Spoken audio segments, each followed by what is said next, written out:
What's up, YouTube? This is me, Agent Dave, aka Fanatical for Jesus, aka Dawei, aka David Chu. I'm just coming to you. I want to talk about a few things that the church or the body of Christ as a whole can do to help those with mental illness. The reason why I'm making this video is because I've been asked by a couple people already since I made my video titled, "Why is the body of Christ ignoring the mentally ill?" I had a couple people ask me, so what do you think the church should do to help out the mental illness? So I'm going to make this video talking about a few things that the church can do to help those who are mentally ill within their congregations. One of the most important things to do is to make anybody who's mentally ill in your congregation, make them feel welcome in your congregation. Make them feel accepted. That means going up to them and talking to them and not talking down to them, but just talking to them and making them feel welcome in in the congregation. Like make them like just welcome them. Just welcome them. I mean, they're part of the body of Christ too. They're part of the family of Jesus. So, just welcome them like you would welcome any other brother or sister into the congregation. Um, Another thing that needs to be done is there needs to be more education on mental illness within the churches. There needs to be a lot more education about mental illness within the churches, because there's not very much education going on within churches. I mean, yeah, maybe there's some churches that are educated about mental illness, but the vast majority of churches out there are not educated on mental illness. And so there needs to be more education on, I mean, basically, what exactly is schizophrenia? Like, what are the triggers? What are some of the triggers that triggers delusions and schizophrenics? What exactly is bipolar disorder, and what are the triggers that set off someone with bipolar? What sets off their moods? Like, what makes them I mean, and the triggers are going to be different per person. So part of it, I mean, you got to ask the person with mental illness. You got to ask them, what is your trigger? Like, or what are your triggers? And let the person with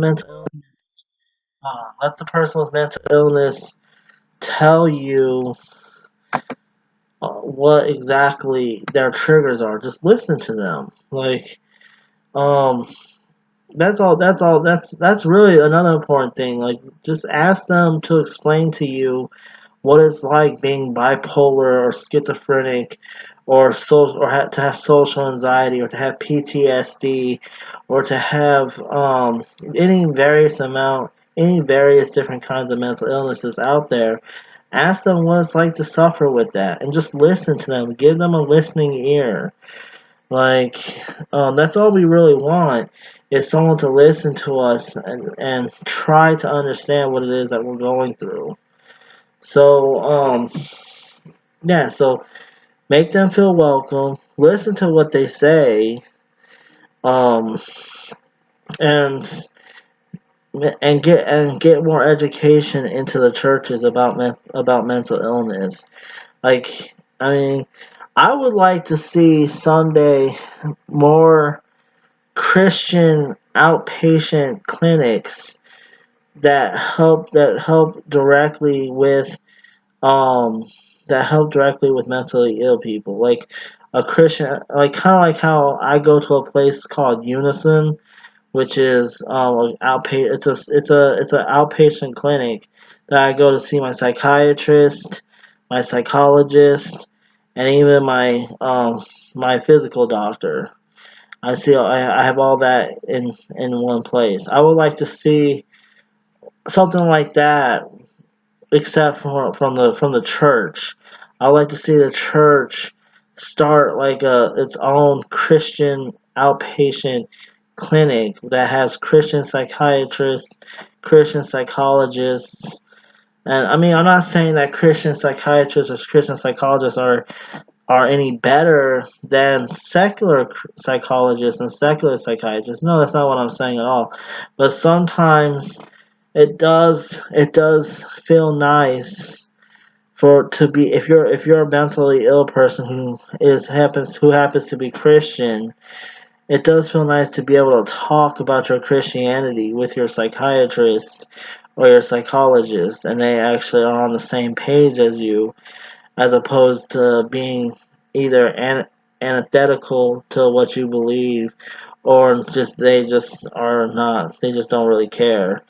Like I don't know about you, but as a Christian who struggles with mental illness, I always find it comforting whenever I meet someone else who is also a Christian, who either struggles with mental illness or who actually understands mental illness, and I could talk to them or talk to them about my mental illness. Um, without with I could talk to them I could talk to them about my mental illness, and I could talk to them about Christianity because they're on the same page as me, and it just feels good. I would like to see that someday.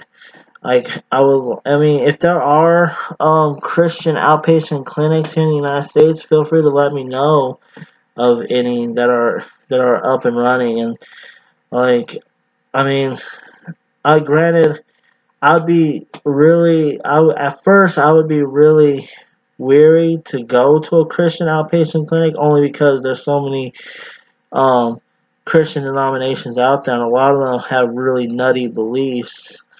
And like, I'd be really weary to check out a quote unquote Christian outpatient clinic. I'd have to know what denomination it's from or what denomination it's pushing, and I mean, granted, I think a Christian outpatient clinic should be non-denominational. Like, I mean, that would be ideal for it to be non-denominational. But then again, there's a lot of non-denominational churches out there that have really nutty beliefs. But I'm not gonna really get into that. But but I mean, ideally, I would like for it to be non-denominational, and I would like for it to, like, the Christian psychiatrists and Christian psychologists that work there. I would like for them to have a solid understanding of the gospel, and um, have a solid understanding of they would have to have a solid understanding of the gospel and a solid understanding of psychiatry and psychology. And like, that's what I would ideally like to see happen within the Christian church.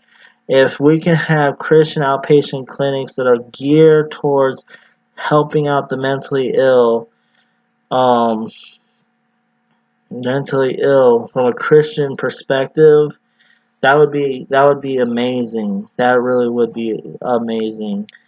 Like, so pretty much the ways you can help out with the mentally ill as a Christian is to, first off, just befriend them. Like, make them feel welcome in the congregation. Take their number, give them your number, and just befriend them. Like, I mean, like I said before, being our friend is probably the best thing you can do for us. Like, being our friend is like, it goes a long way, and it really does mean a lot to us when people don't judge us and they actually befriend us and stand by us through the ups and downs of our mental illness and through the progression of our mental illness. The other thing is to get more education within the churches, and like, I mean, even if you have to get the education from secular sources, because I mean, let's face it, like, most of the education out there on mental illness are from secular sources, because the world has been doing a lot better job at helping out the mentally ill than um, than the church has. So even if you have to get information from secular sources on how mental illness is and what it's like, and the other way you can help us out is by asking us, what is it like to be you? And actually listening to us. Actually listening to us when we explain to you what it's like living with our mental illness. Those are some ways that you can do to help out. And then another thing I would like to see that a lot of churches do is to have some small groups based on people that have mental illness within the church. It should be, these small groups should be welcoming to anybody from any church denomination. Like, I would like to see small groups coming about in different churches that deal with specific people with mental illness and who are Christians. That'll be the only requirement to come to the small group, is that you're a Christian. And another requirement is that you either know someone or that you have a mental illness yourself. Yes, I do say, I mean, people that don't have mental illness should be welcome to come, but only if they know someone that they know has a mental illness. And I know it's really difficult in today's day and age to know exactly if someone has a mental illness or not, because I mean, a lot of people who do have mental illnesses aren't getting diagnosed because they refuse to see a psychiatrist, and they're refusing to get diagnosed. So you don't know for sure if someone has a mental illness or not, because they just refuse to get diagnosed because they don't want the stigma on them. So, but I mean, that's for another video for another time. I'm getting off track again. Anyways, so like, yeah, there should be a small group for people who struggle with mental illness within the church. I mean, there's small groups in the secular world for people in the secular world to have a support group for them who struggle with mental illness. But I think there needs to be a small group in the Christian culture for people who struggle with mental illness. And I think that if we even if we don't get to the point where we have outpatient clinics for Christians who suffers with mental illness, if we can at least get small groups started for Christians who have mental illness, that'll go a long way in showing the world that we do care as a body of Christ for the mentally ill. And I mean, I think that'll make huge strides in repairing the relationship between the mentally ill and the church.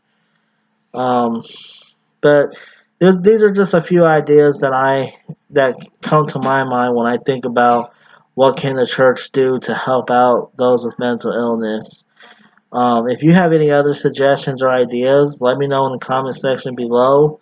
And as always, thank you for watching my video, and yeah, feel free to share it if you want. Like, alright, have a good day, God bless you, and have a good night.